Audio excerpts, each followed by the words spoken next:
कबीर परमेश्वर जी ने कहा है, हे धर्मदास, मैं काल ब्रह्मा के 21वें ब्रह्मांड से चलकर नीचे वाले ब्रह्मांड में आया। सर्वप्रथम ब्रह्मा के पास आया। मैंने विचार किया कि यदि ब्रह्मा मेरे ज्ञान से पूर्ण परिचित हो जाएगा तो यह एक ब्रह्मांड के सर्वे विधानों को सही दिशा प्रदान कर देगा। इसकी महिमा से सर्व विधान प्रभावित हैं कि ब्रह्मा जी महाविद्वान तथा वेदों के प्रकांड ज्ञाता माने जाते हैं। मैंने ब्रह्मा से ज्ञान चर्चा की। ब्रह्मा भी सर्वे ब्राह्मणों को वेदों में देखकर चकित रह गया तथा मेरा शिष्य हुआ। ब्रह्मा को मैंने अपना नाम अग्नि ऋषि बताया। ब्रह्मा ने कहा, हे अग्निदेव, आपका ज्ञान अद्वितीय है। प्रथम मंत्र प्राप्त किया। ब्रह्मा तथा सावित्री को मैंने ओम मंत्र दिया, यह देखने के लिए यह कितना विश्वास करता है। फिर दूसरा मंत्र सत्य नाम दूंगा। इसके पश्चात मैं श्री विष्णु के पास विष्णु लोक गया। उनसे भी ज्ञान चर्चा की तथा विष्णु भी मेरा शिष्य हुआ। उसको तथा लक्ष्मी को हरि मंत्र प्रथम मंत्र रूप में दिया गया, यह देखने के लिए कि यह काल ब्रह्मा के द्वारा डगमगा तो नहीं जाएगा। इसके पश्चात शिव शंकर के पास शंकर लोक में गया। उसको तथा पार्वती को छो नाम दिया, यह देखने के लिए कहीं ये भी काल ब्रह्मा द्वारा फिर तो भ्रमित नहीं कर दिए जाएंगे।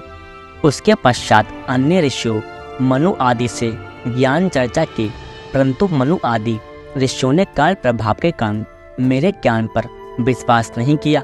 मेरे को उल्टा ज्ञान देने वाला वामदेव उफ नाम से पुकारने लगे, जबकि पृथ्वी पर मेरा नाम सत्य युग में सत्य सुकुत था। कुछ दिनों पश्चात मैं फिर से ब्रह्मा के पास गया।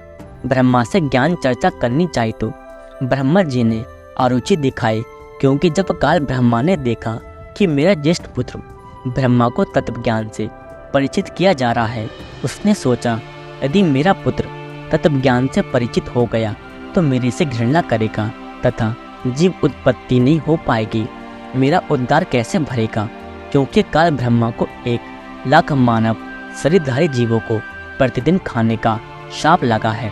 इसलिए काल ब्रह्मा ने अपने ज्येष्ठ पुत्र ब्रह्मा की बुद्धि को परिवर्तित कर दिया। ब्रह्मा के मन में विचार भर दिए कि काल ब्रह्मा ही पूज्य है, वह निराकार है, इससे भिन्न कोई अन्य परमात्मा नहीं है। जो तुझे ज्ञान दिया जा रहा है वह मिथ्या है। यह अग्नि ऋषि तो तेरे पास आया था, वह अज्ञानी है, इसकी बातों में नहीं आना है।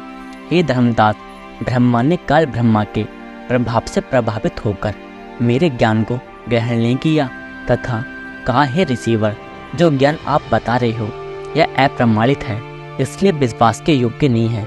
वेदों में केवल एक परमात्मा की पूजा का विधान है, उसका केवल एक ओम ही जाप करने का है। मुझे पूर्ण ज्ञान है, मुझे आपका ज्ञान अस्वीकार है। हे धर्मदास, मैंने बहुत कोशिश की ब्रह्मा को समझाने की तथा बताया कि वेद ज्ञान दाता ब्रह्मा किसी अन्य पूर्ण ब्रह्मा के विषय में कह रहा है। उसकी प्राप्ति के लिए तथा उसके विषय में तत्व से जानने के लिए किसी तत्वदर्शी संत की खोज करो, फिर उनसे वह तत्व ज्ञान सुनो। यजुर्वेद अध्याय 40 मंत्र 10 व 13 में स्पष्ट वर्णन है तथा गीता अध्याय 4 श्लोक में 34 में भी स्पष्ट कहा है। ब्राह्मणों को देखकर भी काल ब्रह्मा के अति प्रभाव के कारण ब्रह्मा ने मेरे विचारों में रुचि नहीं ली। मैंने जान लिया कि ब्रह्मा को काल ने भ्रमित कर दिया है, इसलिए विष्णु जी ने भी अरुचि की, तो मैं वहाँ से शिव शंकर के पास गया। यही स्थिति शिव की देखकर मैं नीचे पृथ्वी लोक में आया।